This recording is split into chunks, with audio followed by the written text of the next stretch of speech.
Hi friends, welcome back to my channel. Today I am making green peas curry. So very tasty and ఆరోగ్యానికి కూడా చాలా మంచిది green peas. So ముందుగా నేను green పీస్ని కడిగేసుకుని శుభ్రంగా కడిగి ఇది ఇప్పుడు బాయిల్ చేస్తాను. ఇది ఫ్రోజన్ గ్రీన్ పీస్, ఇది చాలా బాగుంటుంది. సో శుభ్రంగా కడిగి నేను కుక్కర్లో వేసాను. తర్వాత ఒక 4 వెల్లుల్లిపాయలు, 3 వెల్లుల్లిపాయలు, కొంచెం గ్రీన్ చిల్లీ, చాలా స్పైసీ చిల్లీ, ఇది చాలా స్పైసీగా ఉంటాయి. తర్వాత కొంచెం జీలకర్ర,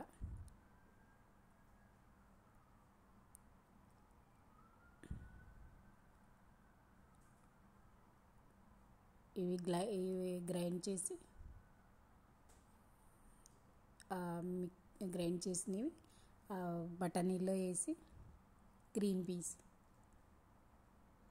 కొంచెం సాల్ట్, కొంచెం పసుపు, ఫస్ట్ వాటర్ వేసాను నేను. అదే మనం మిక్సీ వేసిన జార్లోనే కొంచెం వాటర్ వేసి, కొంచెం పసుపు అండ్ 3 విజిల్స్ తీయాలి.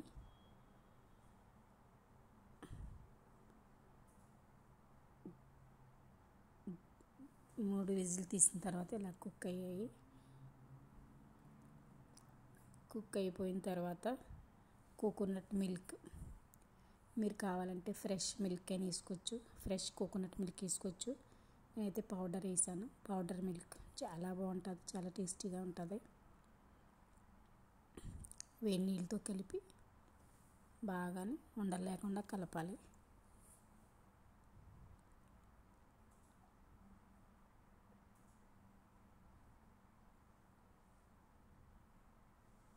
ఉండలు లేకుండా బాగా కలుపుకొని,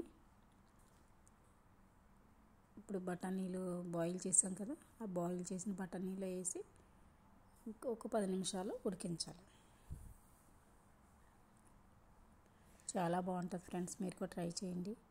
కోకోనట్ మిల్క్ పౌడర్ లేకపోతే ఫ్రెష్ కోకోనట్ మిల్క్ తీసుకుని చేసుకోండి. తర్వాత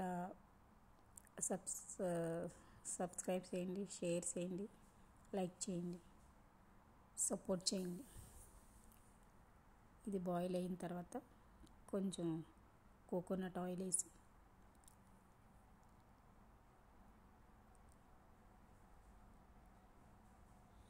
ఆనియన్స్ వేసుకోవచ్చు, కొంచెం ఆనియన్ కావాలంటే మీరు వేసుకోండి. ఇది కేరళ స్టైల్లో వండాను నేను. సో కొంచెం ఆవాలు, కొంచెం 2 పచ్చిమిరపకాయ, 2 ఎండుమిరపకాయలు, కొంచెం కరివేపాకు, టమాటా వేసి కూడా వండుకోవచ్చు. టమాటా, ఉల్లిపాయలు అన్నీ వేసుకుని అవి డిఫరెంట్గా వండుకుంటారు కదా. సో ఇది కేరళ స్టైల్తో వండాను నేను, చాలా బాగుంటుంది. చపాతీలోకి, చపాతీ, పూరి అండ్ పొరాటా, దోశలో కూడా తినచ్చు, చాలా బాగుంటుంది.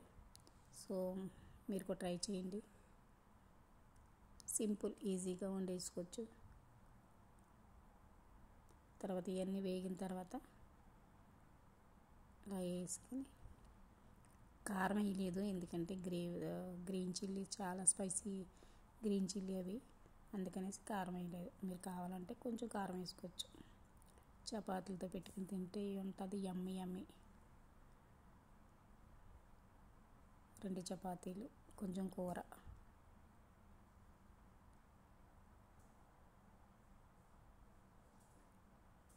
తర్వాత ఏదైనా మనం ఉల్లిపాయ కానీ కీర కానీ పెట్టుకుని తింటే యమ్మీ.